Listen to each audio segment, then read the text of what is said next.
ਸਤਨਾਮ ਸ੍ਰੀ ਵਾਹਿਗੁਰੂ ਸਾਹਿਬ ਜੀ। ਏਕ ਤਜੇ ਕੁਲ ਕੇ ਲੀਏ ਕੁਲ ਤਿਆਗੇ ਪੁਰ ਹੇਤ, ਪੁਰ ਤਿਆਗੇ ਹੇਤ ਦੇਸ਼ ਕੇ ਦੇਸ਼ ਤਜੇ ਅਪ ਹੇਤ। ਏਕ ਤਜੇ ਕੁਲ ਕੇ ਲੀਏ। ਵਾਹਿਗੁਰੂ ਜੀ ਕਾ ਖਾਲਸਾ, ਵਾਹਿਗੁਰੂ ਜੀ ਕੀ ਫਤਿਹ। ਚਾਣਕੇ ਨੀਤੀ ਦੇ ਪਹਿਲਾ ਅਧਿਆਇ ਆਪਾਂ ਪੜ੍ਹ ਰਹੇ ਹਾਂ। ਕੱਲ 10 ਦੋਰੇ ਹੋ ਚੁੱਕੇ ਸੀ, ਮਤਲਬ 10 ਛੰਦ ਛਪੇ ਛੰਦ ਸਮੇਤ, ਤੇ ਅੱਜ 11ਵਾਂ ਦੋਰਾ ਪ੍ਰਾਰੰਭ ਕਰ ਲੱਗੇ। ਕਹਿੰਦੇ ਵੀ ਏਕ ਤਜੇ ਕੁਲ ਕੇ ਲੀਏ। ਚਾਣਕੇ ਰਿਸ਼ੀ ਕਹਿੰਦੇ ਏਕ ਤਜੇ ਕੁਲ ਕੇ ਲੀਏ। ਕਹਿੰਦੇ ਵੀ ਇਹ ਭਾਈ ਆਪਣੀ ਜਿਹੜੀ ਸਾਰੀ ਕੁਲ ਆ ਨਾ ਵੰਸ਼, ਉਹ ਵੰਸ਼ ਦੇ ਭਲੇ ਲਈ, ਭਲੇ ਵਾਸਤੇ, ਲਈ ਦਾ ਅਰਥ ਵਾਸਤੇ, ਆਪਣੀ ਕੁਲ ਦੇ ਭਲੇ ਵਾਸਤੇ ਜੇ ਇੱਕ ਬੁਰੇ ਮਨੁੱਖ ਨੂੰ, ਪਰਿਵਾਰਕ ਮੈਂਬਰ ਨੂੰ ਛੱਡਣਾ ਪੈ ਜੇ, ਤੇ ਕਹਿੰਦੇ ਉਹਨੂੰ ਇੱਕ ਨੂੰ ਤਜੇ ਕਹੀਏ ਛੱਡ ਦੇਵੇ। ਛੱਡਣਾ ਹੀ ਠੀਕ ਆ, ਠੀਕ ਆ ਜੀ, ਇਹਨੂੰ ਛੱਡ ਦੇਣਾ ਠੀਕ ਆ। ਇੱਕ ਨੂੰ ਛੱਡ ਦੇਵੇ ਆਪਣੀ ਕੁਲ ਦੇ ਭਲੇ ਲੀਏ ਕਹੀਏ ਵਾਸਤੇ। ਕੁਲ ਤੇ ਆਗੇ ਪੁਰ ਹੇਤ, ਤੇ ਕੁਲ ਜਿਹੜੀ ਆ, ਕੁਲ ਤੇ ਆ ਗਏ ਆਪਣੀ ਕੁਲ, ਜੇ ਆਪਣੀ ਕੁਲ ਕਰਕੇ ਸ਼ਹਿਰ ਨੂੰ ਦੋਕਿਆ ਤੇ ਸ਼ਹਿਰ ਨੂੰ ਪੁਰ, ਪੁਰ ਨਾਮ ਨਗਰ ਦਾ, ਸ਼ਹਿਰ ਦਾ, ਪੂਰੀ ਵਾਸਤੇ ਆਪਣੀ ਕੁਲ ਦਾ ਤਿਆਗ ਕਰ ਦੇਣਾ ਹੀ ਚੰਗਾ, ਠੀਕ ਹੈ ਜੀ। ਪੁਰ ਵਾਸਤੇ ਹੇਤ ਗਈਏ ਵਾਸਤੇ, ਪੂਰੀ ਨਗਰ ਸ਼ਹਿਰ ਵਾਸਤੇ ਆਪਣੀ ਕੁਲ ਨੂੰ ਤਿਆਗੇ ਕਹੀਏ ਛੱਡ ਦੇਵੇ, ਛੱਡ ਦੇਣਾ ਚਾਹੀਦਾ ਜੇ ਐਸਾ ਕੋਈ ਸਮਾਂ ਬਣ ਜਾਵੇ ਤਾਂ। ਪੁਰ ਦੇ ਰਾਰੀ ਨੂੰ ਸਿਹਾਰੀ ਆ, ਤੇ ਤਜੇ ਪਾਠ ਲਾਵਾਂ ਦੇ ਨਾਲ ਹੈ ਸਹੀ।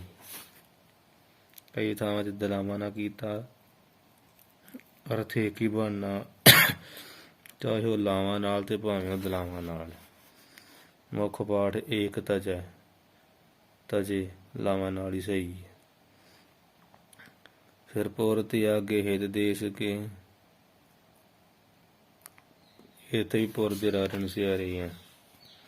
ਫਿਰ ਸਾਰੇ ਦੇਸ਼ ਕੇ ਦਾ ਅਰਥ ਦੇ ਲਾਉਣਾ, ਸਾਰੇ ਦੇਸ਼ ਦੇ ਹਿਤ ਕਹੀਏ ਵਾਸਤੇ। ਸਾਰੇ ਜਿਹੜਾ ਪੁਰੀ ਹੈ ਨਾ, ਸ਼ਹਿਰ ਨਗਰ ਆ, ਜੇ ਉਹਨੂੰ ਛੱਡਣ ਦੀ ਬਿਪਤਾ ਆ ਜਾਵੇ ਤਾਂ ਤਿਆਗੇ ਛੱਡ ਦੇ, ਸਾਰੇ ਦੇਸ਼ ਦੇ ਭਲੇ ਵਾਸਤੇ। ਜੇ ਨਗਰ ਨੂੰ ਛੱਡਣਾ ਪਵੇ ਨਾ ਰਾਜੇ ਨੂੰ, ਤਾਂ ਛੱਡ ਦੇਣਾ ਕਰੇ, ਬਖੇੜਾ ਨਾ ਪਾ ਕੇ ਬਹਿ ਜੇ, ਸਾਰੇ ਦੇਸ਼ ਨੂੰ ਤੰਗੀ ਹੋ ਸਕਦੀ। ਅਤੇ ਦੇਸ਼ ਤਜੇ ਅਪਨੇਤ, ਇੱਥੇ ਵੀ ਜਿਹੜਾ ਤਜੇ ਪਾਠ ਲਾਵਾਂ ਨਾਲ ਮੁੱਖ ਆ, ਦੂਜਾ ਪਾਠ ਦਲਾਵਾਂ।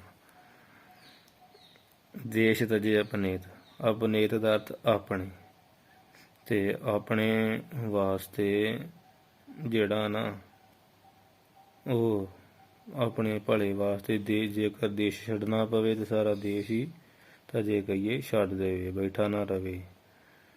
ਜਾਂ ਦੋ ਪਾਠ ਆ ਇੱਥੇ, ਦੇਸ਼ ਤਜੇ ਅਪਨੇਤ, ਇਹਦਾ ਅਰਥ ਹੋ ਗਿਆ। ਦੂਸਰਾ ਪਾਠ ਆ ਦੇਸ਼ ਤਜੇ ਅਪ ਹੇਤ, ਆਪ ਕਹੀਏ ਆਪਣੇ ਵਾਸਤੇ, ਹੇਤ ਅਪ ਕਹੀਏ ਆਪਣੇ, ਹੇਤ ਕਹੀਏ ਵਾਸਤੇ। ਆਪਣੇ ਵਾਸਤੇ ਜੇ ਦੇਸ਼ ਤਜੇ ਕਹੀਏ ਛੱਡਣਾ ਪਵੇ ਤੇ ਉਹਨੂੰ ਛੱਡ ਦੇਵੇ। ਅਰਥਾਤ ਵੀ ਜੇਕਰ ਸਾਰੇ ਦੋਰੇ ਦਾ ਮਤਲਬ ਇਹ ਆ, ਜੇਕਰ ਘਰ ਦਾ ਪਰਿਵਾਰ ਜੋ ਕਿਸੇ ਇੱਕ ਮਨੁੱਖ ਦੀ ਬੁਰੀ ਸੰਗਤ ਨਾਲ ਪ੍ਰੀਤੀ ਹੋ ਜਾਵੇ, ਤੇ ਉਸ ਕਰਕੇ ਸਾਰੀ ਕੁਲ ਨੂੰ ਦੁੱਖ ਮਿਲਦਾ ਹੋਵੇ, ਤਾਂ ਕੁਲ ਦੇ ਲਾਭ ਭਲੇ ਲਈ ਉਹਨੂੰ ਛੱਡ ਦੇਣਾ ਚਾਹੀਦਾ।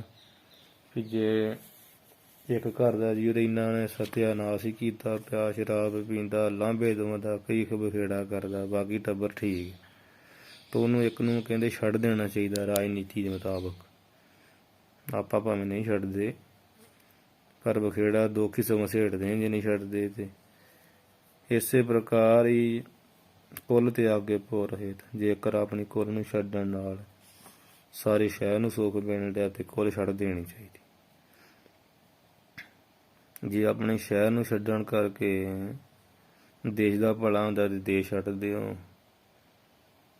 ਤੇ ਉਸ ਸ਼ਹਿਰ ਨੂੰ ਛੱਡ ਦੇਵੋ। ਤਿਵੇਂ ਜੇਕਰ ਕਿਸੇ ਪੁਰਖ ਨੂੰ ਦੇਸ਼ ਵਿੱਚ ਰਹਿੰਦਿਆਂ ਸੁੱਖ ਪ੍ਰਾਪਤ ਨਾ ਹੋਵੇ, ਐਵੇਂ ਔਖਾ ਹੋ ਕਮਾਈ ਕਰਨ ਦੇ, ਜਿਵੇਂ ਲੋਕ 2 ਨੰਬਰਾਂ 'ਚ ਕਰਦੇ ਜਾ ਕੇ ਕਲੇਸ਼ ਝਗੜੇ ਪਏ ਰਹਿੰਦੇ, ਕਦੀ ਫੜਿਆ ਗਿਆ, ਕਦੀ ਕਿਤੇ ਕਦੀ ਕਿਤੇ। ਤੇ ਆਪਣੇ ਕਿਤੇ ਸੁੱਖ ਵਾਸਤੇ ਭਲੇ ਵਾਸਤੇ ਦੇਸ਼ ਛੱਡ ਦੇਣਾ ਚਾਹੀਦਾ, ਦੁੱਖ ਨਹੀਂ ਪਾਉਣਾ ਚਾਹੀਦਾ। ਸੁੱਖ ਵਾਸਤੇ ਡੇ ਨਾ ਮਰਨ, ਤੇ ਫਿਰ ਦੁੱਖ ਹੀ ਪਾਉਣਾ ਤਾਂ ਕੀ ਫਾਇਦਾ। ਇਹ ਕਹਿਣ ਦਾ ਮਤਲਬ ਹੈ। ਬ੍ਰਿਤ ਨਹੀਂ ਬਾਂਧਵ ਨਹੀਂ, ਬ੍ਰਿਤ ਪਾਠ ਸ਼ੁੱਧ ਬੱਬੇ ਸਿਆਰੀ, ਬੱਬੇ ਪੈ ਚਰਾਰਾ ਦੇ ਤੱਤੇ ਸਿਆਰੀ। ਬ੍ਰਿਤ ਦਾ ਅਰਥ ਹੁੰਦਾ ਉਪਜੀਵਕਾ, ਰੋਜੀ ਰੋਟੀ। ਕਹਿੰਦੇ ਜਿੱਥੇ ਕਿਸੇ ਪ੍ਰਕਾਰ ਦੀ ਜਿਸ ਦੇਸ਼ ਵਿੱਚ ਪੇਟ ਭਰ ਕੇ ਖਾਣ ਲਈ ਰੋਟੀ ਨਹੀਂ ਹੈਗੀ, ਕੋਈ ਰੁਜ਼ਗਾਰ ਹੀ ਨਹੀਂ ਹੈਗਾ, ਜਿੱਥੇ ਇਲਾਕੇ ਵਿੱਚ ਰਹਿਣ ਦੇ ਆ ਉੱਥੇ ਕੋਈ ਉਪਜੀਵਕਾ ਨਹੀਂ ਹੈਗੀ। ਬਾਂਧਵ ਨਹੀਂ, ਫਿਰ ਬਾਂਧਵ ਹੁੰਦਾ ਸੰਬੰਧੀ, ਰਿਸ਼ਤੇਦਾਰ, ਸਾਕ ਸੰਬੰਧੀ। ਫਿਰ ਸਾਕ ਸੰਬੰਧੀ ਜਿੱਥੇ ਕੋਈ ਨਹੀਂ ਹੈਗਾ। ਵਿਦਿਆ ਪ੍ਰਾਪਤ ਨਾ ਹੈ, ਤੇ ਕਿਸੇ ਪ੍ਰਕਾਰ ਦੀ ਵਿਦਿਆ ਸਕੂਲ ਆਦਿਕ ਦੀ ਸਹੂਲਤ ਨਹੀਂ ਹੈਗੀ। ਵਿਦਿਆ ਦੀ ਪ੍ਰਾਪਤੀ ਵੀ ਨਾ ਹੀ ਕਹੀਏ ਨਹੀਂ ਹੈ। ਨਹਿ ਆਦਰ ਜਹ ਦੇਸ਼ ਮੈਂ, ਫਿਰ ਕਹਿੰਦੇ ਨਹਿ ਆਦਰ ਜਿਹ ਦੇਸ਼ ਮੈਂ। ਇਹ ਜਿਹ ਪਾਠ ਹੈ ਜਜੇ ਸਿਆਰੀ ਹਾ, ਨਹਿ ਆਦਰ ਜਿਹ ਦੇਸ਼ ਮੈਂ ਹੈ। ਕਈ ਥਾਵਾਂ ਤੇ ਜੱਜਾ ਹਾ ਸਿਆਰੀ ਲਿਖਿਆ ਜਾਹ ਦੇਸ਼ ਮੈਂ। ਸਹੀ ਪਾਠ ਜਜੇ ਸਿਆਰੀ ਹਾ, ਨਹਿ ਆਦਰ ਜਿਹ ਦੇਸ਼ ਮੈਂ ਹੈ। ਫਿਰ ਕਹਿੰਦੇ ਵੀ ਜਿਸ ਦੇਸ਼ ਦੇ ਜਹ ਕਹੀਏ ਜਿਸ, ਜਿਹ ਕਹੀਏ ਜਿਸ ਦੇਸ਼ ਮਹਿ ਕਹੀਏ ਵਿੱਚ ਕੋਈ ਆਦਰ ਸਤਿਕਾਰ ਵੀ ਨਹੀਂ ਮਿਲਦਾ, ਕੁਛ ਵੀ ਨਹੀਂ ਮਿਲਦੀ। ਜਾਂ ਸਿੱਧਾ ਜਿਹਾ ਲਾ ਲਓ ਵੀ ਜਿਸ ਇਲਾਕੇ 'ਚ ਰਹਿੰਦੇ ਉੱਥੇ ਕੋਈ ਆਦਰ ਸਨਮਾਨ ਨਹੀਂ ਮਿਲਦਾ। ਕਿਉਂ ਬਸੀਏ ਤਿਹ ਮਾਹੀ।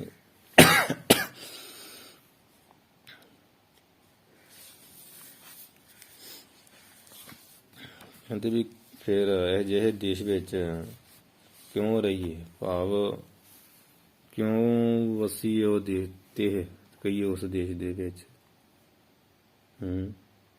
ਜਿੱਥੇ ਪਰਿਵਾਰ ਨੂੰ ਪਾਲਣ ਵਾਸਤੇ ਕੰਮਕਾਰ ਨਹੀਂ ਹੈਗਾ, ਬਿਪਤਾ ਦੁੱਖ ਵੇਲੇ ਰਿਸ਼ਤੇਦਾਰੀ ਕੋਈ ਨਹੀਂ ਹੈਗੀ, ਸੰਬੰਧੀ ਨਹੀਂ ਕੋਈ ਹੈਗਾ, ਗੁਣ ਵਾਸਤੇ ਵਿਦਿਆ ਹੀ ਨਹੀਂ ਹੈਗੀ, ਤੇ ਆਦਰ ਨਹੀਂ ਜਿਸ ਦੇਸ਼ ਵਿੱਚ। ਕਿਉਂ ਵਸੀਏ ਤੇ ਮਾਹੀ, ਕਿਉਂ ਵਸੀਏ ਉਹਦੇ ਵਿੱਚ ਰਹਿਣਾ, ਉੱਥੇ ਯੋਗ ਹੀ ਨਹੀਂ ਬਣਦਾ, ਉੱਥੇ ਰਹਿਣ ਦਾ ਕੋਈ ਫਾਇਦਾ ਨਹੀਂ। ਇਹ ਕਹਿ ਰਹੇ ਏਕ ਪਾਏ ਧਰ ਦ੍ਰਿੜ ਕਰਾ। ਬੜੀ ਵੱਡੀ ਸਿੱਖਿਆ ਦੇਣ ਲੱਗੇ। ਕਹਿੰਦੇ ਜਦੋਂ ਏਕ ਕਹੀਏ ਇੱਕ, ਪਾਏ ਕਹੀਏ ਪੈਰ, ਇੱਕ ਪੈਰ ਧਰ ਦ੍ਰਿੜ ਕਰੇ। ਧਰ ਨਾਮ ਧਰਤੀ ਦਾ, ਧਰਤੀ ਉੱਪਰ ਐ ਦ੍ਰਿੜ ਕਹੀਏ ਪੱਕੀ ਤਰ੍ਹਾਂ ਟਿਕਾ ਲੈਣਾ ਕਰੇ। ਹਾਂਜੀ, ਤਬੈ ਉਠਾਵੈ ਔਰ, ਤਦੋਂ ਹੀ ਜਿਹੜਾ ਨਾ ਤਬੈ ਕਹੀਏ ਤਦੋਂ ਹੀ, ਔਰ ਹੋਰ ਜਿਹੜਾ ਭਾਵ ਦੂਸਰਾ ਪੈਰ ਉਠਾਵੇ, ਉਠਾਉਣਾ ਕਰੇ, ਚੁੱਕਣਾ ਕਰੇ ਦੂਜੇ ਪੈਰ ਨੂੰ। ਜਿਹੜਾ ਪਿੱਛੇ ਪਾਠ ਹੈ ਨਾ ਕਿਉਂ ਬਸੀਏ ਤੇ ਮਾਏ, ਉਹ ਤੇ ਸ਼ੁੱਧ ਪਾਠ ਤੇ ਹੈਗਾ ਯਈਏ ਪਾਉਣੇ ਨਾਲ, ਕੱਕਾ ਯਈਆ ਪਾਉਣਾ ਜਿਹਾ ਜਿਹੜਾ ਹੁੰਦਾ, ਜਿੱਥੇ ਥੋੜ੍ਹੀ ਥੋੜ੍ਹੀ ਡੰਡੀ ਨਹੀਂ ਹੁੰਦੀ ਲੱਗੀ ਜਿਹੜੀ ਨਾਲ, ਤੇ ਯਈਏ ਨੂੰ ਹੋੜਾ ਤੇ ਬਿੰਦੀ ਕਿਉਂ। ਤੇ ਕਈ ਥਾਵਾਂ ਤੇ ਪਾਠ ਹੈਗਾ ਕਾਕੇ ਸਿਆਰੀ, ਊੜੇ ਔਂਕੜ ਤੇ ਊੜੇ ਨੂੰ ਬਿੰਦੀ ਕਿਉਂ। ਸਹੀ ਪਾਠ ਕੱਕਾ ਜੀ ਨੂੰ ਹੋੜਾ ਉੱਤੇ ਬਿੰਦੀ ਕਿਉਂ ਇਹ ਪਾਠ ਦੋਵੇਂ ਪਾਠ ਹੀ ਰੱਖ ਲੈਣੇ। ਇਹ ਵਾਲਾ ਪਹਿਲਾ ਪਾਠ ਰੱਖ ਲੈਣਾ। ਜਬ ਲਗ ਆਗਾ ਦ੍ਰਿੜ ਨਹੀਂ। ਪਹਿਲਾਂ ਤੇ ਇਹ ਕਿਹਾ ਵੀ ਇੱਕ ਪੈਰ ਧਰਤੀ ਤੇ ਪੱਕਿਆਂ ਕਰੇ ਤਦੋਂ ਉਠਾਵੇ ਔਰ ਤਦੋਂ ਦੂਜਾ ਉਠਾਵੇ। ਜਬ ਲਗ ਆਗਾ ਦ੍ਰਿੜ ਨਹੀਂ। ਲਗ ਪਾਠ ਦੇ ਗੱਗੇ ਨੂੰ ਸਿਹਾਰੀ ਆ। ਫਿਰ ਕਹਿੰਦੇ ਜਬ ਲਗ ਭਾਵ ਜਦੋਂ ਤੱਕ ਆਗਾ ਕਹੀਏ ਅਗਲਾ ਪੈਰ ਅਗਲਾ ਜਿਹੜਾ ਪੈਰ ਦ੍ਰਿੜ ਕਹੀਏ ਪੱਕਾ ਨਹੀਂ ਹੁੰਦਾ। ਤਬ ਲਗ ਤਜੇ ਨਾ ਠੌਰ। ਤਬ ਲਗ ਇੱਥੇ ਵੀ ਲੱਲਾ ਗੱਗਾ ਗੱਗੇ ਨੂੰ ਸਿਆਰੀ। ਤਦੋਂ ਤੱਕ ਕਹਿੰਦੇ ਪਹਿਲੇ ਜਿਹੜੇ ਠੌਰ ਟਿਕਾਣਾ ਥਾਂ ਆ ਉਹਨੂੰ ਨਾ ਤਜੇ ਕਹੀਏ ਛੱਡੇ। ਉਹਨੂੰ ਨਾ ਛੱਡੇ। ਇਹ ਦੁਰ ਦਾ ਇਹ ਮਤਲਬ ਆ ਉੱਪਰ ਜੋ ਪ੍ਰਮਾਣ ਦਿੱਤਾ ਵਾ ਉਹ ਇਹ ਆ ਵੀ ਇਹ ਦ੍ਰਿਸ਼ਟਾਂਤ ਦਿੱਤਾ ਵਾ ਅਗਲਾ ਪੈਰ ਟਿਕਾ ਲਵੇ ਪੱਕਿਆਂ ਕਰ ਲਵੇ ਤਦ ਪਿਛਲੇ ਪੈਰ ਨੂੰ ਚੁੱਕੇ। ਠੀਕ ਹੈ ਜੀ। ਇਹ ਆ ਦ੍ਰਿਸ਼ਟਾਂਤ ਵੀ ਕੋਈ ਮਨੁੱਖ ਪਹਿਲੇ ਆਰੰਭੇ ਹੋਏ ਕੰਮ ਨੂੰ ਨਾ ਤਦ ਤੱਕ ਨਾ ਛੱਡੇ ਜਦੋਂ ਤੱਕ ਹੋਰ ਨਵੇਂ ਕੰਮ ਨੂੰ ਪੱਕਾ ਨਹੀਂ ਕਰ ਲੈਂਦਾ। ਜੇਕਰ ਪਹਿਲੇ ਕੰਮ ਜਾਂ ਨੌਕਰੀ ਨੂੰ ਛੱਡ ਬੈਠਾ ਤਾਂ ਅੱਗੋਂ ਨਵਾਂ ਕੰਮ ਜਾਂ ਨੌਕਰੀ ਨਾ ਬਣੀ ਤੇ ਉਹ ਮਨੁੱਖ ਕੀ ਕਰੂਗਾ? ਪਛਤਾਵਾ ਵੀ ਕਰੂਗਾ ਨਾ। ਇਸ ਕਹਿੰਦੇ ਜਬ ਲਗ ਆਗਾ ਦ੍ਰਿੜ ਨਹੀਂ। ਜਦੋਂ ਤੱਕ ਅਗਲਾ ਤੁਹਾਡਾ ਕੋਈ ਕੰਮ ਕਾਰਜ ਪੱਕਾ ਨਹੀਂ ਹੋ ਜਾਂਦਾ ਤਬ ਲਗ ਤਜੇ ਨਾ ਠੌਰ। ਤਦੋਂ ਤੱਕ ਪਿਛਲੀ ਥਾਂ ਨਾ ਛੱਡੇ। ਹਾਂਜੀ ਮਤਲਬ ਅੱਗੇ ਪੈਰ ਪਹਿਲਾਂ ਜਿਹੜਾ ਟਿਕਾਵੇ ਫੇਰ ਪਿਛਲਾ ਕੰਮ ਛੱਡੇ। ਕਈਆਂ ਨੂੰ ਆਦਤ ਹੁੰਦੀ ਨਾ ਕੋਈ ਨਹੀਂ ਉਹ ਕੰਮ ਮਿਲ ਹੀ ਜਾਣਾ ਉਹ ਪਿਛਲਾ ਪੈਰ ਵੀ ਆਪਣਾ ਠੜਕਾ ਕੇ ਬਹਿ ਜਾਂਦੇ ਅੱਗੇ ਪੈਰ ਰੱਖਿਆ ਨਹੀਂ ਜਾਂਦਾ ਫਿਰ ਪਛਤਾਉਂਦੇ ਆ ਵੀ ਕੰਮ ਨਹੀਂ ਲੱਭਣ ਡਿਆ। ਇਸ ਪ੍ਰਕਾਰ ਇੱਕ ਪਾਏ ਧਾਰ ਦ੍ਰਿੜ ਕਰੇ। ਇੱਕ ਪੈਰ ਚੰਗਾ ਧਰਤੀ ਦੀ ਜਮਾ ਕੇ ਰੱਖੇ ਭਾਵ ਕੰਮ ਧੰਦਾ ਜਿੱਥੇ ਕਾਰਜ ਕੋਈ ਕਰਨ ਡਿਆ ਨੂੰ ਪੂਰਾ ਕਰੇ ਉੱਥੇ ਜਮਾ ਛੱਡੇ ਹੈਂ ਤੇ ਉੱਥੋਂ ਜਮਾਇਆ ਹੀ ਤਵੇ ਉਠਾਵੇ ਔਰ ਤਦੋਂ ਹੋਰ ਥਾਂ ਉਠਾਉਣ ਦੀ ਕੋਸ਼ਿਸ਼ ਕਰੇ ਵੀ ਹੋਰ ਜਿੱਥੇ ਵਾਧਾ ਹੁੰਦਾ ਤੇ ਉਹਨੂੰ ਤੇ ਜਬ ਲਗ ਆਗਾ ਦ੍ਰਿੜ ਨਹੀਂ। ਜਦੋਂ ਤੱਕ ਅਗਲਾ ਕੰਮ ਪੱਕਾ ਨਹੀਂ ਨਾ ਹੋ ਜਾਂਦਾ ਤਬ ਲਗ ਤਜੇ ਨਾ ਠੌਰ। ਤਦੋਂ ਤੱਕ ਪਿਛਲੇ ਪੈਰ ਨੂੰ ਨਾ ਚੁੱਕੇ ਨਹੀਂ ਤੇ ਬੰਦਾ ਡਿੱਗ ਪੈਂਦਾ। ਅਗਲਾ ਪੈਰ ਸਹੀ ਰੱਖਿਆ ਨਾ ਹੋਵੇ ਪਿਛਲਾ ਵੀ ਚੁੱਕਦੇ ਫਿਰ ਡਿੱਗਣਾ ਹੀ। ਇਸ ਪ੍ਰਕਾਰ ਮਤਲਬ ਪੂਰਾ ਅੱਗੇ ਇੰਤਜ਼ਾਮ ਕਰਕੇ ਫਿਰ ਪਿਛਲੇ ਕਾਰਜ ਨੂੰ ਛੱਡੇ ਜੇ ਅੱਗੇ ਬਣਿਆ ਹੋਵੇ ਨਹੀਂ ਤੇ ਨਾ ਛੱਡੇ।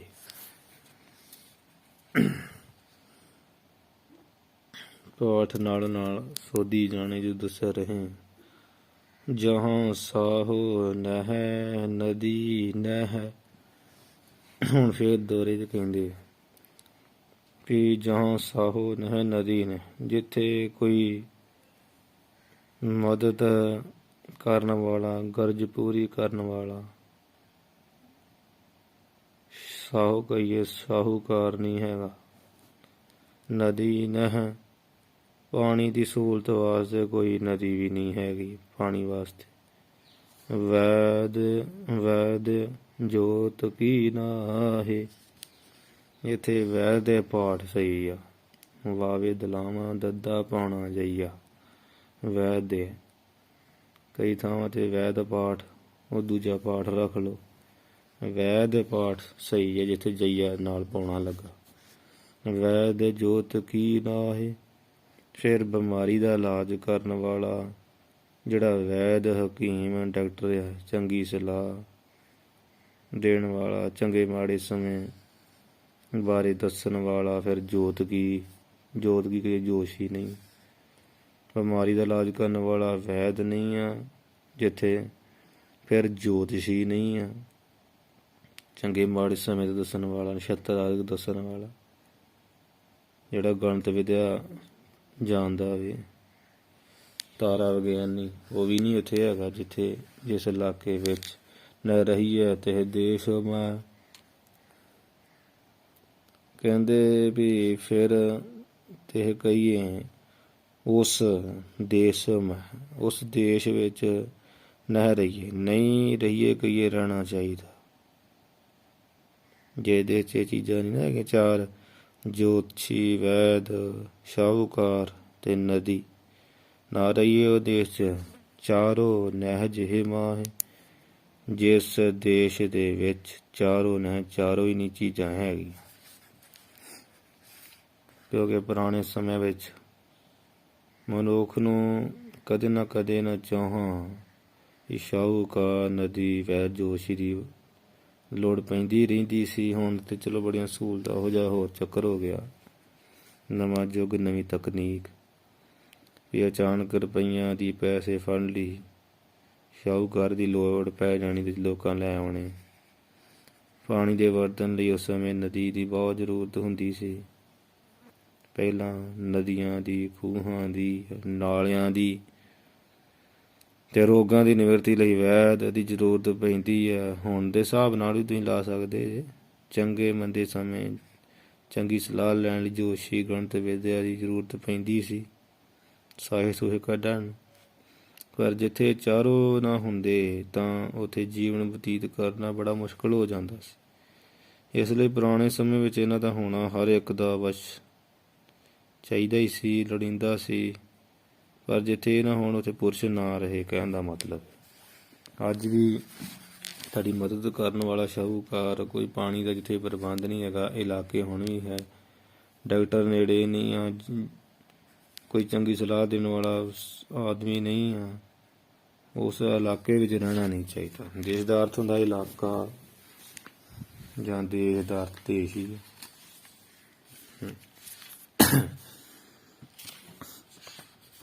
ਉਸ ਦੇਸ਼ ਨੂੰ ਛੱਡ ਦੇਣਾ ਠੀਕ ਹੈ, ਸੁਖੀ ਨਹੀਂ ਬੰਦਾ ਉੱਥੇ ਕਦੀ ਰਹਿ ਸਕਦਾ। ਦੋਹਰਾ ਅਤ ਤੇਜਸਵੀ ਨਿਰਭਤਾ ਜਹੋ। ਕਹਿੰਦੇ ਜਾਣ ਗਏ ਜੀ ਵੀ ਇਹ ਸੰਸਾਰ ਦੁਨੀਆ ਵਾਲਿਓ, ਆਤ ਕਹੀਏ ਜਿਹੜਾ ਅਤਿਅੰਤ ਬਹੁਤਾ ਤੇਜਸਵੀ ਹੈ ਨਾ, ਤੇਜ ਵਾਲਾ, ਗੁੱਸੇ, ਕ੍ਰੋਧ ਵਾਲਾ ਸੁਭਾਅ ਵਾਲਾ, ਨਿਰਭਤਾ ਜਹੋ।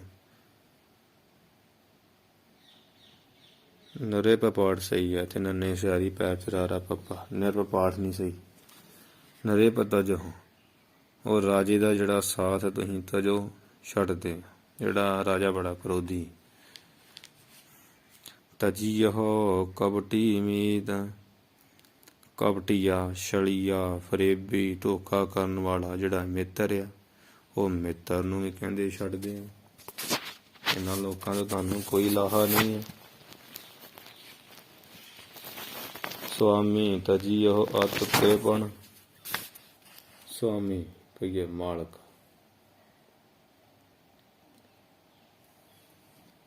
ਸੁਆਮੀ ਤਜੀਹੋ ਅਤ ਕ੍ਰਿਪਣ, ਜਿਹੜਾ ਅੱਤ ਦਾ ਬਹੁਤਾ ਕ੍ਰਿਪਣ, ਕੰਜੂਸ ਆ, ਸੂਮ ਆ ਨਾ, ਸੂਮ ਸੁਭਾਅ ਵਾਲਾ ਸੁਆਮੀ, ਮਾਲਕ ਤੁਹਾਡਾ, ਹਾਂਜੀ, ਉਹਨੂੰ ਹੀ ਤਜੀਹੋ ਕਹਿੰਦੇ ਛੱਡ ਦਿਓ, ਉਹਦਾ ਵੀ ਕੋਈ ਫਾਇਦਾ ਨਹੀਂ। ਕ੍ਰਿਤ ਘਨ ਸੋ ਕਿਆ ਪ੍ਰੀਤ, ਕ੍ਰਿਤ ਘਨ ਜਿਹੜਾ ਕੀਤੇ ਹੋਏ ਉਪਕਾਰ ਨੂੰ ਨਹੀਂ ਜਾਣਨ ਵਾਲਾ। ਤੇ ਕਹਿੰਦੇ ਉਹ ਕਵੀ ਇਹ ਚਾਣਕੇ ਜੀ ਕਹਿੰਦੇ ਵੀ ਉਸ ਨਾਲ, ਸੌ ਦਾ ਅਰਥ ਨਾਲ, ਉਸ ਨਾਲ ਵੀ ਕਿਆ ਪ੍ਰੀਤੀ, ਕਾਹਦੀ ਪ੍ਰੀਤੀ ਹੈ ਕਰਨੀ, ਕਿਆ ਦਾ ਅਰਥ ਕੀ ਪ੍ਰੀਤੀ ਕਰਨੀ, ਕੈਸੀ ਪ੍ਰੀਤੀ ਕਰਨੀ। ਭਾਵ ਕ੍ਰਿਤਕਾਂ ਦੀ ਪ੍ਰੀਤੀ ਵੀ ਤਿਆਗ ਦਿਓ, ਅਰਥਾਤ ਕੋਈ ਫਾਇਦਾ ਨਹੀਂ ਉਹਦਾ। ਡਾਢੇ ਸਾਰੇ ਦੋਰੇ ਦਾ ਮਤਲਬ ਇਹ ਆ, ਬੜਾ ਡਾਢਾ ਕਰੜਾ ਸੁਭਾਅ ਵਾਲਾ ਜਿਹੜਾ ਰਾਜਾ, ਉਹਦੀ ਚਾਕਰੀ ਜਾਂ ਉਹਦੇ ਰਾਜ 'ਚ ਵਸਣਾ ਕੋਈ ਫਾਇਦਾ ਨਹੀਂ, ਛੱਡਦਾ ਉਹ, ਐਵੇਂ ਸਜ਼ਾ ਹੀ ਦੇਣੀ ਉਹਨੇ ਮਾੜੀ ਮਾੜੀ ਗੱਲ ਤੋਂ। ਥੋੜ੍ਹੇ ਥੋੜ੍ਹੇ ਅਪਰਾਧ ਪਿੱਛੇ ਪੁਰਖ ਨੂੰ ਬਹੁਤਾ ਕਰੜਾ ਦੰਡ ਦੇਣ ਲੱਗ ਪੈਂਦਾ, ਉਹ ਸਜ਼ਾ ਦੇਣ ਲੱਗ ਪੈਂਦਾ। ਫਿਰ ਮਿੱਤਰ ਨੂੰ ਕਿਉਂ ਕਿਹਾ ਵੀ ਧੋਖੇਬਾਜ਼ ਮਿੱਤਰ ਦਾ ਸਾਥ ਛੱਡ ਦਿਓ, ਕਿਉਂਕਿ ਉਹ ਤੁਹਾਨੂੰ ਕਿਸੇ ਵੀ ਸਮੇਂ ਨੁਕਸਾਨ ਪਹੁੰਚਾ ਸਕਦਾ, ਸਾਥ ਛੱਡ ਸਕਦਾ। ਸੁਆਮੀ ਤਜਹੁ ਅਤਿ ਕ੍ਰਿਪਣ, ਕੰਜੂਸ ਮਾਲਕ ਦੀ ਨੌਕਰੀ ਛੱਡ ਦਿਓ। ਦੁੱਖ ਸੁੱਖ ਵੇਲੇ ਕੋਈ ਮਦਦ ਨਹੀਂ ਕਰ ਸਕਦਾ, ਪੈਸਾ ਧੇਲਾ ਨਹੀਂ ਦੇ ਸਕਦਾ। ਉਹਨੇ ਕਹਿਣਾ ਜਿੰਨੇ ਬਣੇ ਉਹਨੇ ਦੇਣੇ, ਵੱਧ ਦੇਣਾ ਕੋਈ ਨਹੀਂ। ਤੇ ਕ੍ਰਿਤਘਨ, ਕੀਤੇ ਨੂੰ ਜਾਣਨ ਨਾ ਵਾਲਾ ਜਿਹੜਾ ਕ੍ਰਿਤਘਨ ਹੈ। ਜੇ ਤੇ ਉਪਕਾਰ 10 ਕੰਮ ਕੀਤੇ ਆ ਤੇ 10 ਨੂੰ ਭੁੱਲ ਜਾਣ ਵਾਲਾ, ਉਹਦੇ ਨਾਲ ਹੀ ਕਿਆ ਪ੍ਰੀਤੀ, ਕੀ ਪ੍ਰੀਤੀ ਆ। ਜਦੋਂ ਕਰੋ ਉਦੋਂ ਹੀ ਭੁੱਲ ਜਾਂਦਾ, ਜਦੋਂ ਕਰੋ ਉਦੋਂ ਹੀ ਭੁੱਲ ਜਾਂਦਾ। ਛੱਡ ਦਿਓ ਸਾਥ, ਕੋਈ ਉਹਦੇ ਨਾਲ ਸਾਥ ਦਾ ਫਾਇਦਾ ਨਹੀਂ। ਇਹ ਕਹਿ ਰਹੇ ਆਵ੍ਰਿਤ ਦੇਸ਼ ਕੋ ਤਿਆਗੀ ਹੈ। ਆਵ੍ਰਿਤ ਐੜਾ ਬੱਬੇ ਸਿਆਰੀ, ਬੱਬੇ ਦੇ ਪੈਰ 'ਚ ਰਾਰਾ ਤੇ ਤੱਤੇ ਨੂੰ ਸਿਆਰੀ। ਇਹ ਪਾਠ ਸ਼ੋਧਿਆ। ਆਵ੍ਰਿਤ, ਆਵ੍ਰਿਤ ਦੇਸ਼ ਕੋ ਤਿਆਗੀ ਹੈ। ਕਹਿੰਦੇ ਵੀ ਜਿਸ ਦੇਸ਼ ਵਿੱਚ ਕੋਈ ਉਪਜੀਵਕਾ, ਰੁਜ਼ਗਾਰ, ਰੋਜੀ ਰੋਟੀ, ਰੋਟੀ ਕੱਪੜਾ ਮਕਾਨ, ਜਿਹੜੀਆਂ ਲੋੜੀਂਦੀਆਂ ਚੀਜ਼ਾਂ, ਇਹੋ ਜਿਹਾ ਰੋਟੀ ਕੱਪੜਾ ਮਕਾਨ ਪੂਰੀ ਕਰਨ ਵਾਸਤੇ ਉਪਜੀਵਕਾ ਰੁਜ਼ਗਾਰ ਹੀ ਨਹੀਂ ਹੈ। ਦੇਸ਼ ਕੋ ਤਿਆਗੀ, ਉਸ ਦੇਸ਼ ਨੂੰ, ਕੋ ਦਾ ਅਰਥ ਨੂੰ, ਉਸ ਦੇਸ਼ ਨੂੰ ਤਿਆਗੀਏ, ਛੱਡ ਦੇਣਾ ਕਰੀ, ਕੋਈ ਫਾਇਦਾ ਨਹੀਂ। ਵਰਿਤ ਉਪੱਦਰ ਵੀ ਤਿਆਗ, ਜਿਸ ਦੇਸ਼ 'ਚ ਰੋਜੀ ਰੋਟੀ ਨਹੀਂ, ਰੁਜ਼ਗਾਰ ਨਹੀਂ, ਉਹ ਵੀ ਛੱਡ ਦਈਏ। ਤੇ ਫਿਰ ਕਹਿੰਦੇ ਆ ਵੀ ਉਹ ਵੀ ਛੱਡ ਦਈਏ ਕੀ, ਵਰਿਤ ਉਪੱਦਰ ਵੀ ਤਿਆਗ। ਇੱਥੇ ਪਾਠ ਉਹੀ ਆ, ਬੱਬੇ ਸਿਆਰੀ, ਪਵੇ ਪੈਰ ਤੇ ਰਾਰਾ ਤੱਤੇ ਸਿਆਰੀ। ਕਹਿੰਦੇ ਉਪੱਦਰ ਵੀ, ਜਿਹੜੀ ਪਾਪਾਂ ਵਾਲੀ, ਲੜਾਈ ਝਗੜੇ ਵਾਲੀ ਹੈ, ਉਪਜੀਵਕਾ, ਰੁਜ਼ਗਾਰ, ਬ੍ਰਿਤ ਆ, ਰੁਜ਼ਗਾਰ ਆ, ਰੋਜੀ ਰੋਟੀ ਕਮਾਉਣੀ ਆ, ਇਹ ਵੀ ਤਿਆਗ ਛੱਡ ਦਿਓ। ਹਾਂਜੀ, ਭਾਵ ਵੀ ਜਿਸ ਦੇਸ਼ ਵਿੱਚ ਢਿੱਡ ਭਰਨ ਜੋਗੀ ਉਪਜੀਵਕਾ ਵੀ ਪ੍ਰਾਪਤ ਨਹੀਂ ਹੁੰਦੀ, ਜੇ ਲੱਭੀ ਜਾਂਦੀ ਆ ਤੇ ਪਾਪਾਂ ਕਰਕੇ, ਪਰ ਪਾਪਾਂ ਕਰਕੇ ਮਿਲਦੀ ਆ, ਤੇ ਇਹੋ ਜਿਹੇ ਦੇਸ਼ ਵਿੱਚ ਰਹਿ ਕੇ ਕੀ ਕਰਨਾ। ਪਾਪਾਂ ਵਾਲੀ ਉਪਜੀਵਕਾ, ਲੜਾਈ ਝਗੜਾ ਕਰਕੇ ਕਮਾਇਆ ਖਾਧਾ ਤੇ ਕੀ ਫਾਇਦਾ। ਡਕੈਤੀ ਕਰਕੇ, ਠੱਗੀ ਕਰਕੇ, ਹੱਕ ਮਾਰ ਕੇ, ਇਹੋ ਜਿਹੀ ਪੱਧਰ ਵੀ ਜਿਹੜੀ ਲੜਾਈ ਝਗੜੇ ਵਾਲੀ, ਪਾਪਾਂ ਵਾਲੀ ਬ੍ਰਿਤ, ਇਹ ਵੀ ਤਿਆਗ ਕਹੀਏ, ਛੱਡ ਦਿਓ। ਇਹ ਤਿਆਗਣ ਯੋਗ ਹੀ ਆ, ਇਹ ਖਾਣ ਵਾਲੀ ਕੋਈ ਫਾਇਦਾ ਨਹੀਂ। ਜੈਸਾ ਅੰਨ ਤੈਸਾ ਮਨ ਹੋ ਜਾਂਦਾ। ਕ੍ਰਿਪਣ ਕ੍ਰਿਤ ਘਣੀ ਤਿਆਗ ਪ੍ਰਭੂ। ਫਿਰ ਕ੍ਰਿਪਣ ਕੰਜੂਸ, ਕ੍ਰਿਤ ਘਣੀ, ਹੁਣ ਇਹ ਜਿਵੇਂ ਦੱਸਿਆ, ਕੀਤੇ ਉਪਕਾਰ ਨੂੰ ਭੁਲਾਉਣ ਵਾਲਾ ਹੈ, ਜਿਹੜਾ ਕੰਜੂਸ ਆ ਤੇ ਕੀਤੇ ਹੋਏ ਉਪਕਾਰ ਨੂੰ ਭੁਲਾਉਣ ਵਾਲਾ। ਪ੍ਰਭੂ ਮਾਲਕ ਆ ਨਾ, ਮਾਲਕ ਆਪਣਾ, ਉਹਨੂੰ ਵੀ ਛੱਡ ਦਿਓ, ਕਿਉਂਕਿ ਉਹਨੇ 20 ਕੰਮ ਕੀਤੇ ਨਹੀਂ ਵੇਖਣ। ਉਹਨੇ ਕੰਜੂਸ ਨੇ ਕੰਜੂਸ ਹੀ ਰਹਿਣਾ, ਤੁਹਾਨੂੰ ਕੁਝ ਲੈਣਾ ਦੇਣਾ ਨਹੀਂ। ਉਹਦੇ ਨਾਲ ਪ੍ਰੀਤੀ ਦਾ ਵੀ ਕੋਈ ਫਾਇਦਾ ਨਹੀਂ, ਉਹਦੇ ਛੱਡ ਹੀ ਦੇਣਾ ਕਰੋ। ਰਹੇ ਨਾ ਤਿੰਨ ਸਿਉ ਲਾਗ, ਤਿੰਨ ਸਿਉ, ਤਿੰਨ ਇਹ ਜਿਹੜੇ ਦੱਸਿਆ, ਕ੍ਰਿਪਣ, ਕ੍ਰਿਤ ਘਣੀ, ਕੀਤੇ ਨੂੰ ਨਾ ਜਾਣਨ ਵਾਲਾ ਇਹੋ ਜਿਹਾ ਮਾਲਕ ਆ। 300 ਤਿੰਨਾਂ ਦੇ ਨਾਲ, ਭਾਵੇਂ ਇਹਨਾਂ ਦੇ ਨਾਲ ਲੱਗ ਕੇ ਨਾ ਰਹੇ, ਨਾ ਰਹਿਣਾ ਕਰੇ ਬੰਦਾ, ਇਹਨਾਂ ਨਾਲ ਪ੍ਰੀਤੀ ਨਾ ਕਰੇ, ਇਹਨਾਂ ਦਾ ਤਿਆਗਣਾ ਹੀ ਚੰਗਾ। ਇਹਨਾਂ ਕੋਈ ਤੁਹਾਡੇ ਪੱਲੇ ਨਹੀਂ ਪਾਉਣਾ, ਛੱਡ ਦੇਣਾ ਚਾਹੀਦਾ ਇਹਨਾਂ ਨੂੰ। ਇਹ ਕਹਿ ਰਹੇ ਧਨ ਆਵੇ ਜਬ ਪੁਰਖ ਪੈ, ਛੱਡ ਜਾਹੇ ਧਨ ਕਹਿ ਗਏ। ਹੁਣ ਇਹ ਜਿਵੇਂ ਗੁਰੂ ਸਾਹਿਬ ਜੀ ਦਾ ਬਚਨ ਆਉਂਦਾ ਨਾ, ਜਬ ਹੀ ਨਿਰਧਨ ਦੇਖਿਓ, ਨਰ ਕੋ ਸੰਗ ਛਾੜ ਸਭ ਭਾਗੇ। ਆਉਂਦਾ ਨਾ, ਨਰ ਆਪਦ ਅਵਤਰ ਦਾਹੇ ਲੱਗੇ, ਨਰ ਔਰ ਵਿਹੰਗਮ ਦੂਰ ਪਧਾਰੇ, ਭੌਂਡ ਭੰਡਾ ਧਰਾ ਗੜ ਜੀਤ ਛਾੜਤ ਬ੍ਰਾਹਮ ਬੇਗਾਨ ਕਹੈ ਹੈ। ਹੁਣ ਜਦੋਂ ਔਖਾ ਵੇਲਾ ਆ ਜਾਂਦਾ, ਜੰਤ ਵੇਲਾ ਆ ਜਾਂਦਾ, ਇਹ ਜਗ ਮੀਤ ਨਾ ਦੇਖਿਓ ਕੋਈ, ਸਕਲ ਜਗਤ ਆਪਣੇ ਸੁਖ ਲਾਗਿਓ, ਦੁੱਖ ਮੈਂ ਸੰਗ ਨਾ ਹੋਈ। दारा मीत पूत सन बंदी सगरे तन स्यों लागे। जब ही निर्धन देखो नरको संग छाड़ सब भागे। ਸੋਠ ਮੁਹਾਲਾ ਨਾਮ ਵਿੱਚ ਆਉਂਦਾ ਨਾ ਗੂਸਾ ਕਾ ਸ਼ਬਦ ਵੀ ਜਦੋਂ ਨਿਰਧਨ ਵੇਖ ਲੈਂਦੇ ਨਾ ਪੱਲੇ ਨਹੀਂ ਤੇ ਕੱਖ ਤੇ ਉਸ ਬੰਦੇ ਨੂੰ ਛੱਡ ਕੇ ਸਾਰੇ ਭੱਜ ਜਾਂਦੇ। ਦਾਰਾ ਘਰ ਵਾਲੀ, ਮਿੱਤਰ, ਪੁੱਤ, ਸੰਬੰਧੀ, ਰਿਸ਼ਤੇਦਾਰ, ਪੂਰਾ ਪੂਰਾ ਦੋਰਾ ਟੁੱਕ ਰਿਹਾ। ਹੁਣ ਦੱਸ ਰਹੇ ਆ ਕਵੀ ਚਾਣਕੇ ਜੀ, ਛਾੜ ਵੇਖ ਲੋ ਹੈ ਭਾਵੇਂ ਰਾਜਨੀਤੀ ਆ ਦੀ, ਫਿਰ ਵੀ ਉਹ ਪਰਮਾਰਥ ਦੀ ਵਿਚਾਰ ਵੀ ਬਥੇਰੀ ਜਾਣਦੇ ਸਨ, ਪਰਮਾਰਥੀ ਵੀ ਸਨ, ਜਿਦੀਏ ਵੀ ਬੜੇ ਸਨ। ਛਾੜ ਜਾਹੇ ਧਨ ਕਹੇ ਗਏ। ਧਨ ਦੌਲਤ ਜਿਹੜੀ ਆ, ਉਸ ਦੌਲਤ ਦੇ ਕਹਿ ਕਹੀਏ ਦੇ, ਦੌਲਤ ਦੇ ਗਏ ਚਲੇ ਜਾਣ ਭਾਵ ਜਦੋਂ ਧਨ ਨਾਸ ਹੋਇਆ ਹੋਵੇ ਨਾ ਉਦੋਂ ਇਹ ਛੱਡ ਜਾਂਦੇ ਹਨ। ਕੌਣ ਕੌਣ ਛੱਡ ਜਾਂਦੇ ਸੁਣੋ। ਪੁੱਤਰ, ਮਿੱਤਰ, ਹਿਤ ਨਾਰ। ਪੁੱਤਰ ਆਪਣੇ ਤੇ ਮਿੱਤਰ ਦੋਸਤ, ਤੇ ਹਿਤ ਜਿਹੜੇ ਹਿਤ ਕਰਨ ਵਾਲੇ ਰਿਸ਼ਤੇਦਾਰ ਲੋਕ, ਸਾਕ ਸੰਬੰਧੀ ਤੇ ਨਾਰ ਘਰ ਵਾਲੀ ਇਸਤਰੀ ਜਿਹੜੀ ਇਸਤਰੀ, ਇਹ ਸਾਰੇ ਚਾਰ ਜਾਣੇ ਨਾ ਛੱਡ ਜਾਂਦੇ ਜਦੋਂ ਪੈਸਾ ਚਲਿਆ ਜਾਵੇ ਹੱਥੋਂ। ਧਨ ਆਵੇ ਜਬ ਪੁਰਖ ਪੈ। ਫਿਰ ਕਹਿੰਦੇ ਜਦੋਂ ਜਾਂ ਜਿਸ ਵੇਲੇ ਪੁਰਖ ਪੈ, ਪੁਰਖ ਆਦਮੀ ਦੇ ਪੈ ਕਹੀਏ ਪਾਸ ਕੋਲ, ਧਨ ਆਵੇ, ਧਨ ਆ ਜਾਂਦਾ, ਦੌਲਤ ਆ ਜਾਂਦੀ ਆ। ਆਏ ਮਿਲੇ ਯਹ ਚਾਰ, ਇਹ ਚਾਰੇ ਯਾ ਹਾ ਸਿਆਰੀ ਪਾਠ ਸਹੀ ਯਹ ਆਏ ਮਿਲੇ ਯਹ ਚਾਰੇ। ਇਹ ਜਿਹੜੇ ਕਹੀਏ ਇਹ ਜਿਹੜੇ ਨਾ ਚਾਰੇ ਪੁੱਤਰ, ਮਿੱਤਰ, ਹਿਤ ਕਰਨ ਵਾਲੇ, ਸਾਕ ਸੰਬੰਧੀ ਦੇ ਘਰ ਵਾਲੀ, ਇਹ ਸਾਰੇ ਹੀ ਆਮ ਮਿਲਦੇ। ਫਿਰ ਜਦੋਂ ਵਿਪਤਾ ਪੈਂਦੀ ਆ, ਨਾਸ ਹੋ ਜਾਂਦਾ, ਉਦੋਂ ਤੇ ਛੱਡ ਜਾਂਦੇ ਚਾਰੇ। ਜਦੋਂ ਆ ਜਾਂਦੇ ਪੈਸੇ ਕੋਲ, ਇਹ ਫੇਰ ਸਾਰੇ ਆ ਜਾਂਦੇ ਆ। ਇਹ ਕੋਈ ਮਤਲਬ ਇਹਨਾਂ ਦੀ ਕੋਈ ਸੱਚੀ ਪ੍ਰੀਤੀ ਨਹੀਂ ਆ, ਕੇਵਲ ਪੈਸੇ ਨਾਲ ਇਹ ਲੋਕ ਜੁੜੇ ਹੋਏ ਆ। ਬੰਦਾ ਇਹੋ ਜਿਹਾ ਹੀ ਆ, ਚਤਰ, ਸਿਆਣਾ, ਚਲਾਕ, ਫੇਰਾ ਫੇਰੀਆਂ ਦਾ ਇਹ ਘਰ ਆ ਬੰਦਾ ਮਨੁੱਖ। ਇਹਦੀ ਕਰਤੂਤ ਇਹੋ ਜਿਹੀ। ਇਸਤਰੀ ਉਸਤਰੀ ਕੋਈ ਨਹੀਂ ਕਿਸੇ ਦੀ। ਜਬ ਹੰਸਤਾ ਜੀ ਹੈ ਕਾਇਆ, ਪ੍ਰੇਤ ਕਰ ਭਾਗੀ। ਘਰ ਕੀ ਨਾਰ ਬਹੁਤ ਹਿਤ ਜਾਸ ਵਿੱਚ ਰਹਿਤ ਸਦਾ ਸੰਗ ਲਾਗੀ। ਫਹਿਨਾ ਵਿੱਚ ਪੁੱਤਰ ਕਹਿੰਦੇ ਸਾਡੀ ਨਾਲ ਮਰ ਜਾ।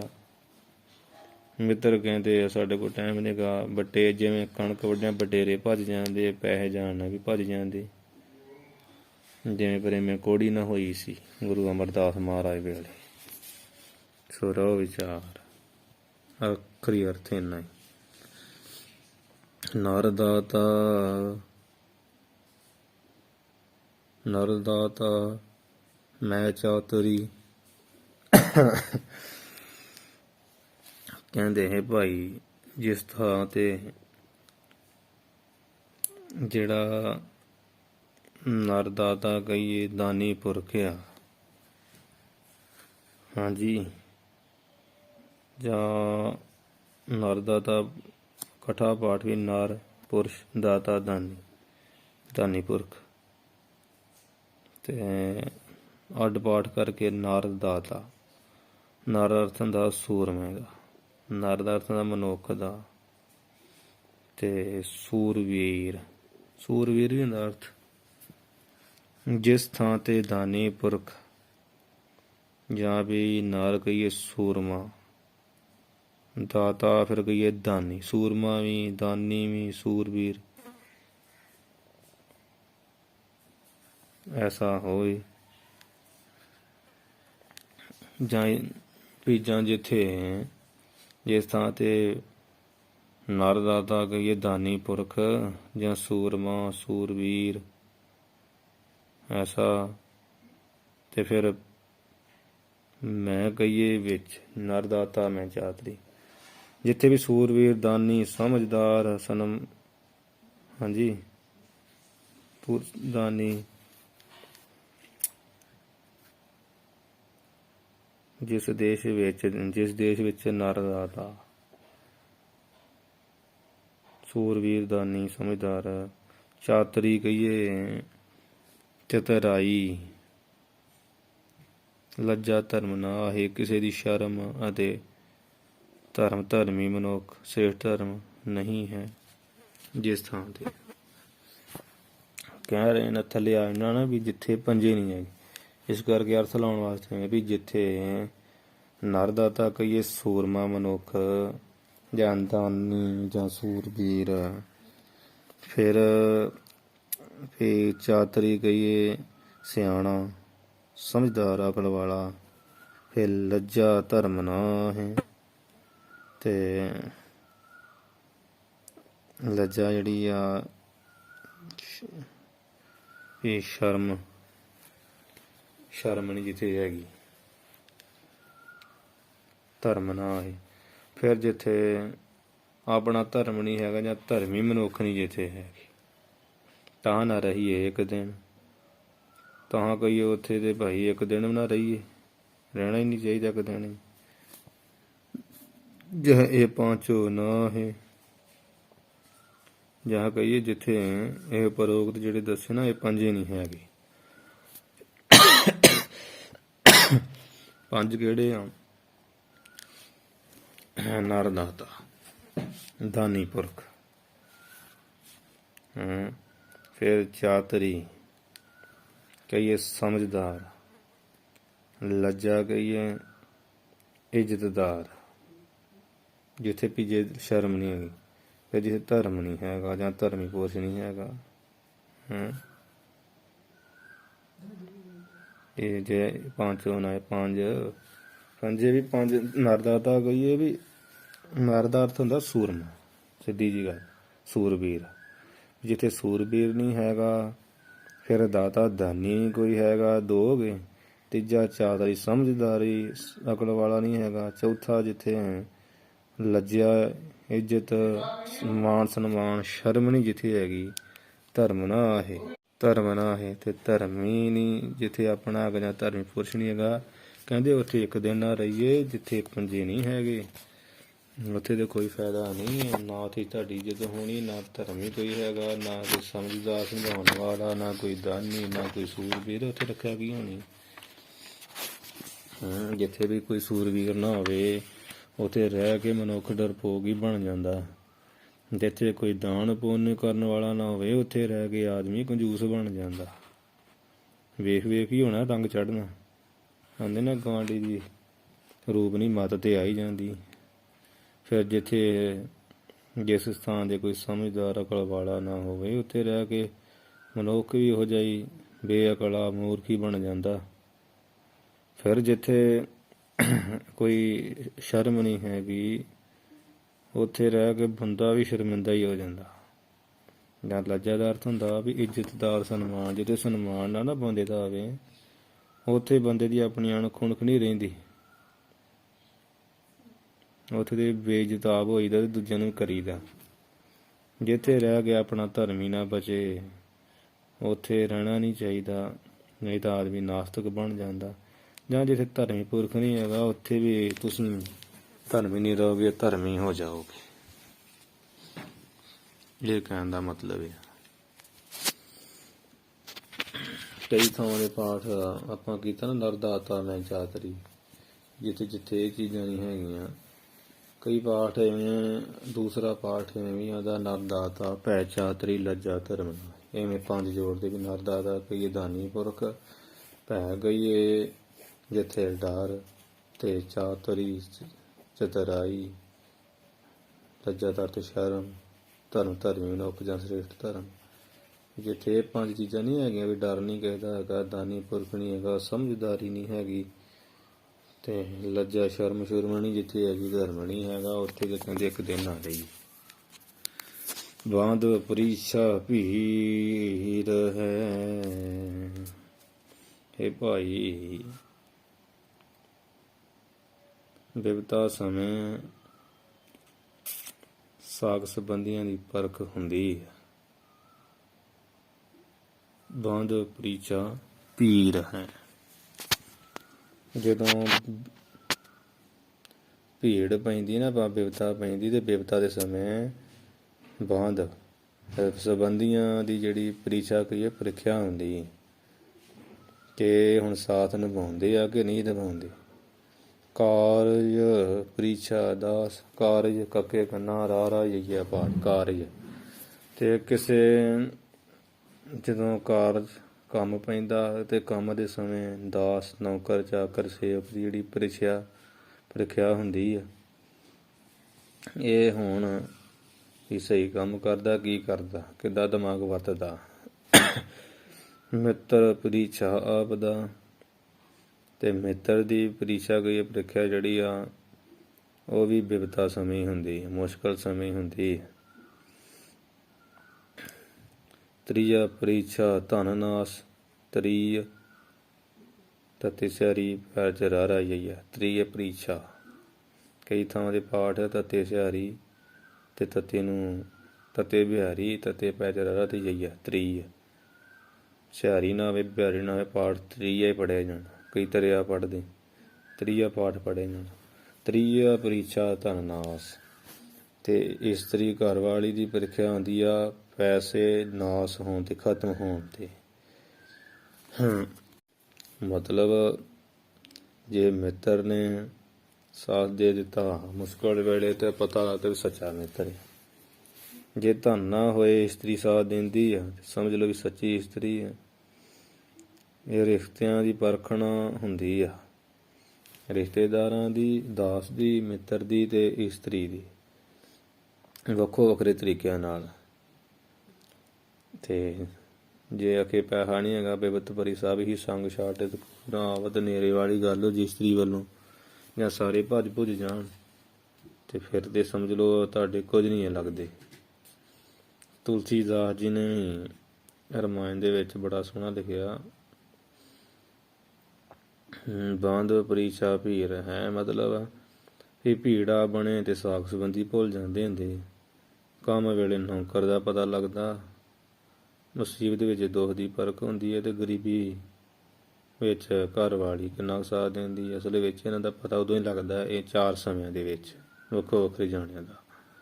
ਤੁਲਸੀਦਾਸ ਜੀ ਕਹਿੰਦੇ ਧੀਰਜ ਧਰਮ ਮਿੱਤਰਤਾ ਨਾਰੀ ਚਾਰੋ ਪਰਖੀਏ ਅਬਦਾ ਵਾਰੀ। ਧੀਰਜ ਹੌਸਲਾ ਤੇ ਧਰਮ ਮਿੱਤਰਤਾ ਤੇ ਨਾਰੀ ਘਰ ਵਾਲੀ ਦੇ ਚਾਰੋਂ ਪਰਖੀਏ ਆਪਦਾ ਵਾਰੀ। ਜਦੋਂ ਬਿਪਦਾ ਆਉਂਦੀ ਉਦੋਂ ਚਾਰਾਂ ਨੂੰ ਪਰਖੀਏ ਕੀ ਕਰਦੇ ਆ,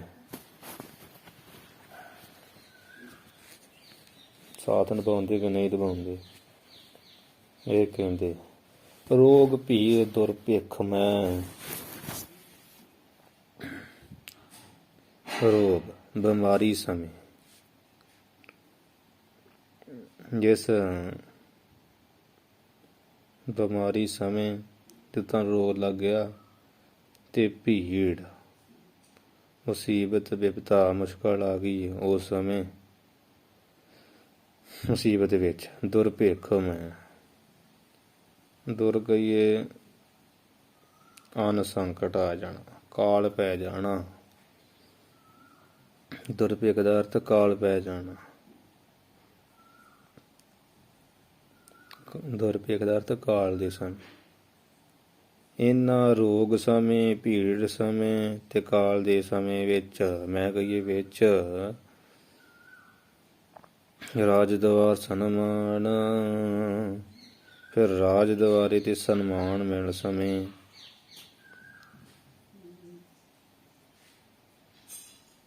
ਰਾਜ ਦਵਾਰ ਤੇ ਰਾਜੇ ਦੇ ਦਵਾਰ ਕਹੀਏ ਦਰਬਾਰ ਦੇ ਵਿੱਚ ਰਾਜੇ ਵੱਲੋਂ ਪ੍ਰਜਾ ਨੂੰ ਸਨਮਾਨ ਆਦਰ ਸਹਿਤ ਜਦੋਂ ਸਹਾਇਤਾ ਪ੍ਰਾਪਤ ਹੁੰਦੀ ਆ ਉਸ ਸਮੇਂ ਰਾਹੇ ਰਾਜ ਬਿਗ ਰਹਿ ਬਿਖੈ।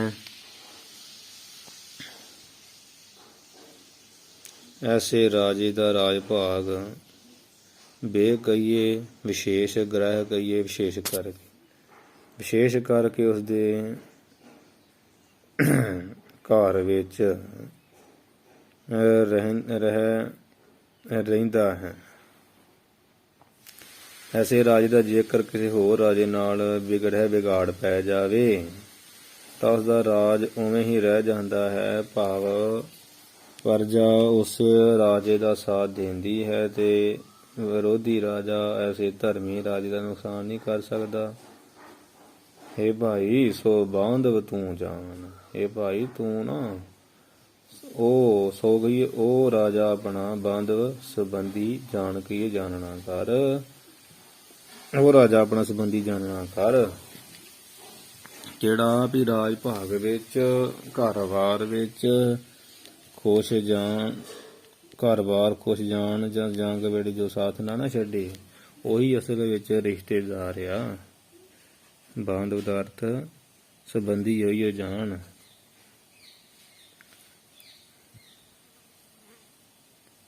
ਕਿ ਰਾਜ ਭਾਗ ਵਿੱਚ ਵੀ ਬੇਗ੍ਰਹਿ ਗਈਏ ਘਰ-ਬਾਰ ਤੋਂ ਬੇਗਈਏ ਬਿਨਾ ਗ੍ਰਹਿ ਗਈ ਘਰ-ਬਾਰ ਤੋਂ ਬੇਘਰਾ ਜਾਂ ਬੇਗ੍ਰਹਿ ਅਰਥ ਹੁੰਦਾ ਜੰਗ ਵਿੱਚ। ਇਹ ਘਰ-ਬਾਰ ਤੋਂ ਬਿਨਾ ਜਾਂ ਜੰਗ ਦੇ ਵਿੱਚ ਜਿਹੜਾ ਦਵੇ ਨਾ ਸਾਥ ਨਾ ਛੱਡੇ। ਸੋ ਬਾਂਧਵ ਤੂੰ ਜਾਣ ਉਹਨੂੰ ਜਾਣ। ਜਦੋਂ ਤੁਹਾਨੂੰ ਰੋਗ ਹੋਇਆ ਵਾ ਕੋਈ ਬਿਪਤਾ ਪੈ ਗਈ ਆ ਭੀੜ ਪੈ ਗਈ ਆ ਕਾਲ ਦੇ ਸਮੇਂ ਵਿੱਚ ਤੇ ਰਾਜ ਦੇ ਦੁਆਰਕੇ ਦਰਬਾਰ ਦੇ ਵਿੱਚ ਤੁਹਾਡਾ ਸਨਮਾਨ ਹੋਣ ਡਿਆ ਕਿਸੇ ਵੇਲੇ ਸਨਮਾਨ ਹੋਣ ਡਿਆ ਹੋਵੇ ਤੇ ਬੰਦਾ ਜਿਹੜਾ ਜਿਹਦੇ ਨਾਲ ਮੇਲ ਮਿਲਾਪ ਉਹ ਫਿਰ ਫੁੱਲਿਆ ਸਮੂੰਦਾ ਨਹੀਂ ਵਹਿੰਦਾ ਹੁੰਦਾ। ਮਤਲਬ ਇਹਨਾਂ ਸਮਿਆਂ ਦੇ ਵਿੱਚ ਫਿਰ ਰਹਿ ਰਾਜ ਜਦੋਂ ਰਾਜ ਭਾਗ ਰਹੇ ਰਾਜੇ ਦੇ ਮਹਿਲਾਂ ਵਿੱਚ ਰਹਿੰਦਾ ਹੋਵੇ ਬੇਗ੍ਰਹਿ ਕਹੀਏ ਵੀ ਵਿਸ਼ੇਸ਼ ਕਰਕੇ ਗ੍ਰਹਿ ਰਾਜੇ ਦੇ ਵਿਸ਼ੇਸ਼ ਕਰਕੇ ਘਰ ਦੇ ਵਿੱਚ ਰਹਿੰਦਾ ਹੋਵੇ ਤੇ ਤੁਹਾਡਾ ਸਾਥ ਨਾ ਛੱਡੇ ਉਹਨੂੰ ਰਿਸ਼ਤੇਦਾਰ ਜਾਣ। ਠੀਕ ਆ। ਜਾਂ ਵੀ ਰਾਜ ਭਾਗ ਵਿੱਚ ਰਹਿੰਦਿਆਂ ਹੋਇਆਂ ਜਿਹੜਾ ਤੁਹਾਨੂੰ ਨਾ ਭੁੱਲੇ ਤੁਹਾਡਾ ਸਾਥ ਨਾ ਛੱਡੇ ਉਹਨੂੰ ਸੰਬੰਧੀ ਰਿਸ਼ਤੇਦਾਰ ਜਾਣ। ਤੇ ਬੇਗ੍ਰਹਿ ਅਰਥ ਕਹੀਏ ਵੀ ਜਾਂ ਵੀ ਰਾਜ ਭਾਗ ਵਿੱਚ ਰਹਿੰਦਿਆਂ ਤੇ ਬੇਗ੍ਰਹਿ ਕਹੀਏ ਵੀ ਘਰ ਤੋਂ ਬਿਨਾਂ ਆਪਾਂ ਬੇਘਰਾ ਹੋ ਜੇ ਤੇ ਉਦੋਂ ਨਾ ਤੁਹਾਨੂੰ ਕੋਈ ਛੱਡੇ ਉਹ ਰਿਸ਼ਤੇਦਾਰ ਜਾਣ। ਬਿਗਰੇ ਦਾ ਅਰਥ ਜਾਂ ਵੀ ਰਾਜ ਵਿੱਚ ਰਹਿੰਦਿਆਂ ਆ ਤੇ ਬਿਗਰੇ ਕਈ ਜਦੋਂ ਰਾਜ ਦੀ ਜੰਗ ਹੋਣ ਲੱਗੀ ਆ ਤੇ ਉਹ ਜੰਗ ਵਿੱਚ ਜਿਹੜਾ ਸਾਥ ਨਾ ਛੱਡੇ ਉਹ ਸੰਬੰਧੀ ਨੂੰ ਜਾਣ। ਇਹ ਕਹਿ ਠੀਕ ਹੈ ਜੀ ਉਹਨੂੰ ਸੰਬੰਧੀ ਕਿਹਾ ਜਾਂਦਾ ਵਾ। ਇਹ ਤਾਂ ਸ੍ਰੀ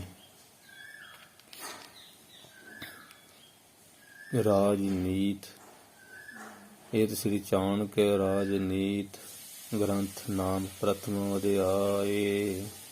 ਇਹ ਤੇ ਸ੍ਰੀ ਚਾਣਕ ਰਾਜਨੀਤੀ ਗ੍ਰੰਥ ਦੇ ਪਹਿਲੇ ਅਧਿਆਏ ਵਾਲਾ ਜਿਹੜਾ ਨਾਮ ਪਹਿਲਾ ਅਧਿਆਏ ਪਹਿਲੇ ਅਧਿਆਏ ਦੇ ਨਾਮ ਦਾ ਇਹਦੀ ਕਹੀਏ ਪਹਿਲਾ ਅਧਿਆਏ ਸਮਾਪਤ ਹੋ ਰਿਹਾ ਹੈ। ਇਹ ਤਾਂ ਕਹੀਏ ਇੱਥੇ ਤੇ ਸ਼੍ਰੋਮਣੀ ਜੋ ਚਾਣਕ ਰਾਜਨੀਤੀ ਗ੍ਰੰਥ ਹੈ ਨਾ ਇਹਦੇ ਪਹਿਲਾ ਅਧਿਆਏ ਜਿਹੜਾ ਹੈ ਉਹ ਇੱਥੇ ਕਹੀਏ ਸਮਾਪਤ ਹੈ। ਪ੍ਰਥਮ ਅਧਿਆਏ ਪਹਿਲਾ ਅਧਿਆਏ ਜਿਹੜਾ ਇੱਥੇ ਸਮਾਪਤ ਆ। ਜੋ ਸ਼੍ਰੀ ਸ਼੍ਰੋਮਣੀ ਸਭਾਏਮਾਨ ਚਾਣਕ ਰਾਜਨੀਤੀ ਗ੍ਰੰਥ ਨਾਮ ਦਾ ਗ੍ਰੰਥ ਹੈ। ਕਈ ਥਾਵਾਂ ਤੇ ਇੱਥੇ ਪਾਠ ਐਵੇਂ ਲਿਖਿਆ ਇਹ ਸ੍ਰੀ ਰਾਜਨੀਤ ਚਾਣਕ ਨਾਮ ਪ੍ਰਥਮ ਅਧਿਆਏ ਇੱਕੋ ਗੱਲ ਹੀ। ਇੱਥੇ ਜਿਹੜਾ ਸ਼੍ਰੋਮਣੀ ਰਾਜਨੀਤੀ ਹੈ ਨਾ ਚਾਣਕ ਨਾਮੇ ਗ੍ਰੰਥ ਉਹਦਾ ਪਹਿਲਾ ਅਧਿਆਏ ਸਮਾਪਤ ਆ। ਸਹੀ ਜਿਹੜਾ ਪਾਠ ਇਹੀ ਸਮਝਣ ਇਹ ਸ੍ਰੀ ਚਾਣਕ ਰਾਜਨੀਤ ਗ੍ਰੰਥੇ ਨਾਮ ਪ੍ਰਥਮ ਅਧਿਆਇ। ਸੋ ਇੱਥੇ ਪਹਿਲਾ ਅਧਿਆਇ ਅੱਜ ਸਮਾਪਤ ਹੋ ਗਿਆ ਗੁਰੂ ਸਾਹਿਬ ਦੀ ਕਿਰਪਾ ਨਾਲ। ਕੱਲ ਦੂਜਾ ਅਧਿਆਇ ਜਿਹੜਾ ਆਪਾਂ ਪੜਾਂਗੇ ਵਿਚਾਰਾਂਗੇ। ਹੁਣ ਇੱਥੇ ਸਮਾਪਤੀ ਅਖੀਰਲੀਆਂ ਪੰਕਤੀਆਂ ਪੜ੍ਹ ਕੇ ਕਰੀਏ। ਦੋਹਰਾ ਰੋਗ ਭੀਰ ਦੁਰਭੇਖ ਮੈਂ ਰਾਜ ਦੁਆਰ ਸਨਮਾਨ ਰਹਿ ਰਾਜ ਬਿਗ੍ਰਹਿ ਵਿਖੇ ਸੋ ਬਾਂਧਵ ਤੂੰ ਜਾਨ। ਵਿਖੇ ਦੇ ਖੱਖੇ ਨੂੰ ਲਾਵਾਂ ਹੀ ਕਈ ਥਾਂ ਦੇ ਲਾਵਾਂ ਪਰ ਵਿਖੇ ਪਾਠਕ ਬੱਬੇ ਸਾਰੀ ਖੱਖੇ ਲਾਵਾਂ ਹੀ ਸੋਧੇ। ਇਹ ਤਾਂ ਸ੍ਰੀ ਚਾਣਕ ਰਾਜਨੀਤ ਗ੍ਰੰਥੇ ਨਾਮ ਪ੍ਰਥਮ ਅਧਿਆਇ। ਵਾਹਿਗੁਰੂ ਜੀ ਕਾ ਖਾਲਸਾ ਵਾਹਿਗੁਰੂ ਜੀ ਕੀ ਫਤਿਹ।